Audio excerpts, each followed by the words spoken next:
Hey guys, this video features, you can see by the thumbnail, something kind of, well, something unfortunate that happened in this shop. It wasn't necessarily a disaster, that's not the right word, but it very well could have been. Someone could have been very much hurt by what had happened, and especially my little kids. They probably could have even been killed had this had happened when they were left unattended, which they're really never unattended here. But I would be remiss if I didn't share this experience with you and to show you how I righted the wrong and humble myself and tell you that I made a mistake. And let's go ahead and get into this, and I'll explain more as we move on.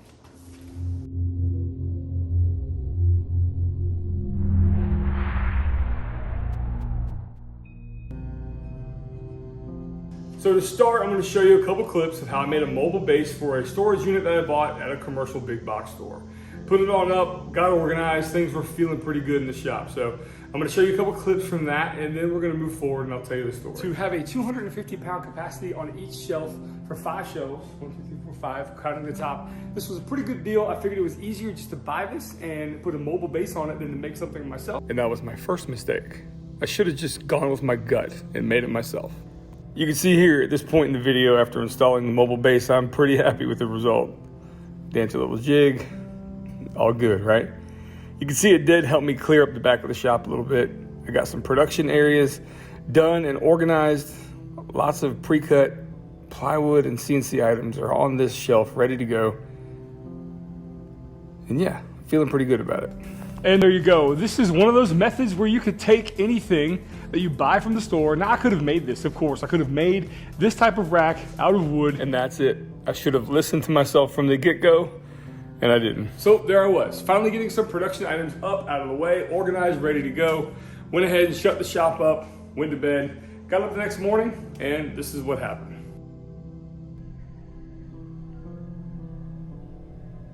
It's a beautiful day today. Woke up, got the kids ready, get them on the bus, on my way to get a cup of coffee.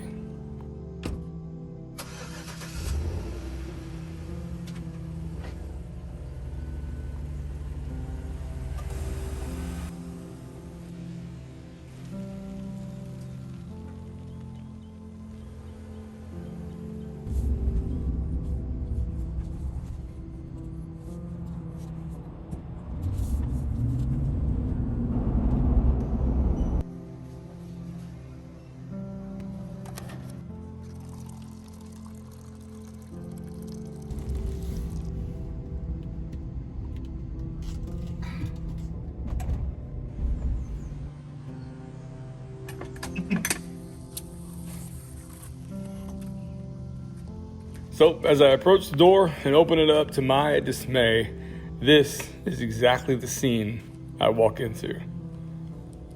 Check it out.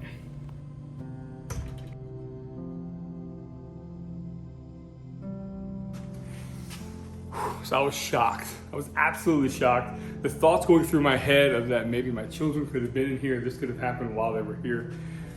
Horrifying, absolutely horrifying. I don't have much footage of the day it happened. I do have a few Instagram stories, and I'll piece them together here. I'll show you exactly my first initial reactions to this, so check it out. Holy smokes. Good morning. I walked into this. This is one of those racks, 250 pounds per shelf with a 1,250 pound capacity. And yeah.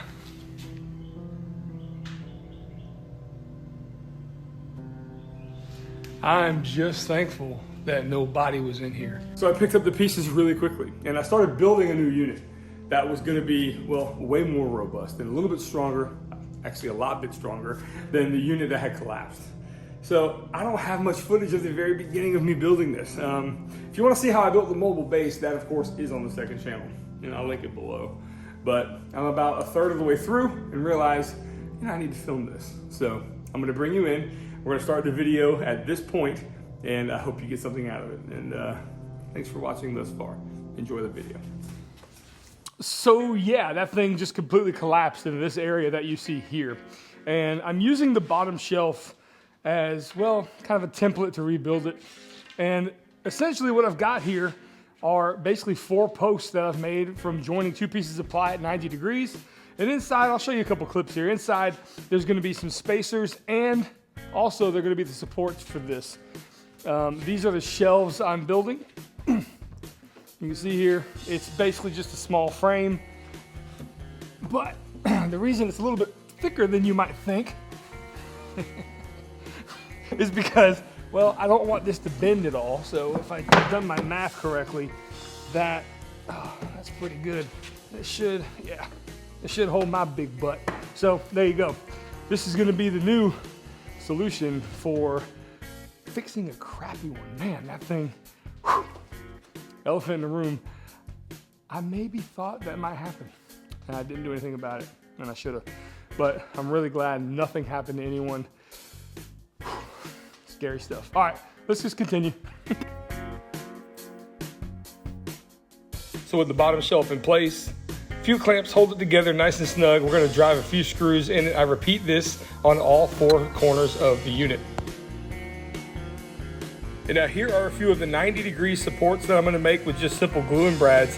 And then they get installed inside each of the 4 corners of the unit. You're gonna see here, it's gonna nestle itself in there, holding that shelf in place, as if the screws don't do a good enough job already. And it also creates a shelf up top right there for the next shelf to rest on.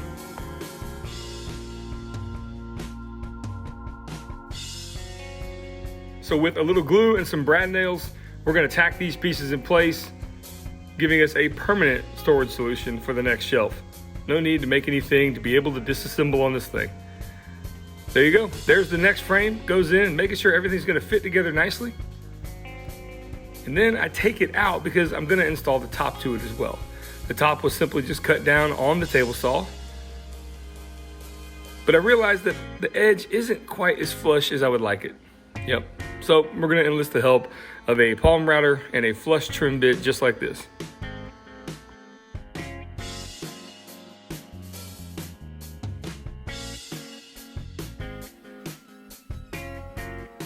Of course, every piece of shop furniture has that little attention to detail where there are no edges left untouched. This piece is soft to the touch, no splinters for sure. That's why I sand just about everything that is storage in this shop.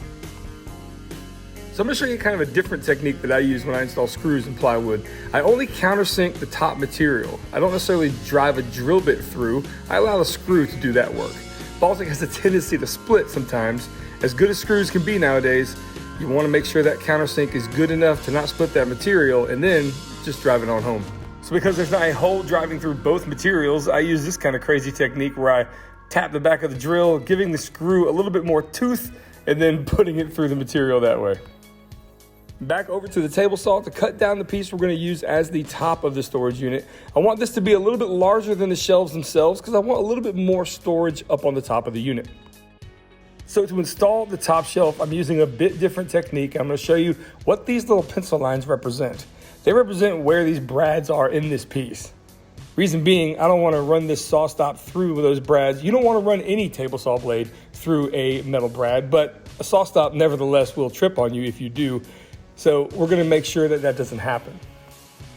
So with those pieces cut, I'm gonna put a spacer block in that represents the thickness of the frame. I'm then gonna put those pieces in with glue and brads as you see here. Once all those are installed, I can then nestle in the frame, and if everything lines up just right, the frame is now level or flush with the top of each of the 4 posts. The previous shelves were installed with those brackets going all the way down to the shelf underneath, allowing basically the support load to be all the way to the bottom of the piece. Now, the reason I didn't do it with the top is because the top is gonna overhang a little bit, and the top's load is gonna be carried not only by the glue and brads that we installed there, but also by the fact that the top is overhanging the 4 posts, and those 4 posts go all the way down to the ground. So you saw me just install those little squares into the corners of the frame, and those are gonna be used to help attach the top to said frame. Once that's all done, we're gonna sand it all down. We're gonna bring it over to the unit, install it the same way we did all the shelves. Once it's nestled in place, no glue necessary here. We're just gonna screw it in place with some countersunk screws as well, like you saw me do. And this thing is turning out sweet. Really love how this is coming along.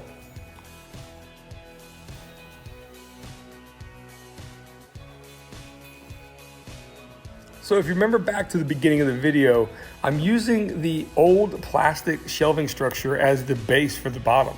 Well, I don't really like that. And so the fact that I've built around it so much is gonna be a little tough to actually make a piece and cut it out just right so it nestles in the bottom. So here's what I'm talking about. You see all that? You see all that stuff I gotta cut out? That's gonna be kind of a pain. So you saw me in the previous clip cut a bunch of strips on the table saw. And we gotta put a shelf in here. I'm explaining how I'm gonna do it. Okay, so taking a trick from the countertop industry, hey girl, we're gonna make a template here. Basically, I'm gonna put these pieces in, we're gonna hot glue them together all around the inside of this, and that's what's gonna be our template to cut the piece that's gonna exactly fit in there. This method of doing something is so much easier and more accurate than taking a bunch of measurements with a tape measure. So I'm gonna detail this, I'm gonna show you this process, pretty cool stuff, and yeah, it should work pretty well. So let's get to it. So basically I'm gonna take these 1/8" strips and I'm gonna make some marks.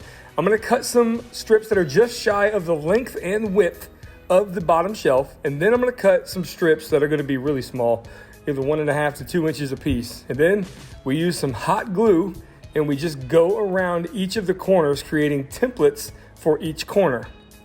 Now I will say this, make sure to label these. This one is number 1. I've got number 1 written on that corner and number 1 written on this template that we just made. And we're gonna repeat this process all the way around the unit.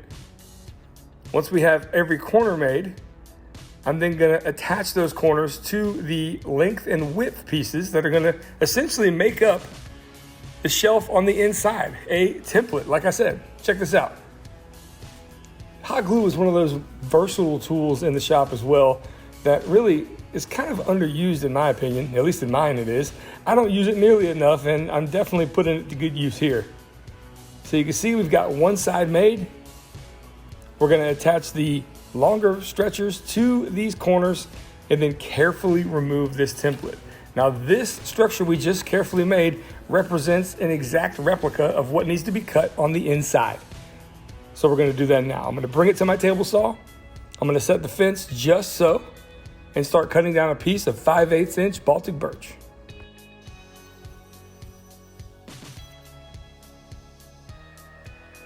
Once I've got the piece cut to width, I'm gonna lay the template down, keeping it flush on one edge, make 2 marks, and then go ahead and join those 2 marks together with a straight edge and cut that off there at the table saw as well.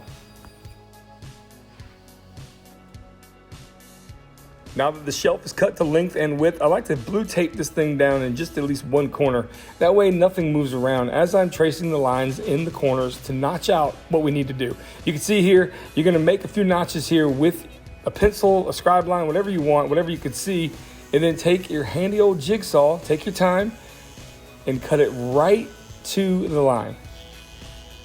This happens usually in 4 passes because, well, we've got basically 3 or 4 90 degrees to cut out. But you can see here, take your time here, and now you've got an exact replica of what you made with those strips and the hot glue. Pretty ingenious process, if you ask me. And there you go. The shelf is ready to go without taking any measurements whatsoever. So the moment of truth, does it fit? And the answer is, yeah, it almost fits a little too well. I was trying to persuade this thing into place probably a little more than I should have, but it worked out pretty well. It probably could have been trimmed down maybe a 1/16 of an inch here or there. But honestly, this thing isn't going anywhere and there are no gaps whatsoever. So in case you ever don't feel like taking a bunch of measurements on the inside of something, make yourself some strips and try the template method. It works really well. And there is the unit complete. Finally got it back up and loaded up with all the materials that were on it previously and then some. And I think it's a great addition to the shop. Well, there you go. Here's the final unit. You can see here it is holding quite a bit of material, from 1/2 inch and 1/4 inch stock to my 3/4 inch. I mean, there's a lot of weight on here. And truth be told, one of the shelves failed, not the whole unit. This is one of the pieces that comes with the unit. There's a bunch of these stack up. You saw it in a previous clip. But the points of failure were right here. they broke off. And I'm not gonna bash this unit here. This is not its fault. I truly believe that one of the shelves I had overloaded with 3/4 inch material, and that's my fault. Although I didn't eclipse the entire, the entire weight limit, I think that one shelf failed, and it was completely my doing. And honest to goodness, I've learned so much in this process. And again, like I said before, thank goodness nobody was in here when it happened. My kids are never in here alone. They never are. But I could have been working at the table saw, could have been working at the workbench, and they just could have been walking on by. And that, I don't even want to think about it, okay? Crazy stuff. So if you enjoyed this video, give me a like. I appreciate it. And if you're new here and I've earned your subscription, please consider that as well. And yeah, guys, you rock. I love my audience. I really do. I appreciate the interactions, especially on my second channel. My goodness, I posted a video there. If you want to check it out, I'll link the second channel below, but I posted a video there and got a huge conversation started, and you guys are absolutely incredible down there. So thanks again. My name's Chris. I'll see you all in my next video. Until then, y'all have a great day. Take care. I'm going to show you a couple things here. This, trying to be slick. Trying to be slick. God bless.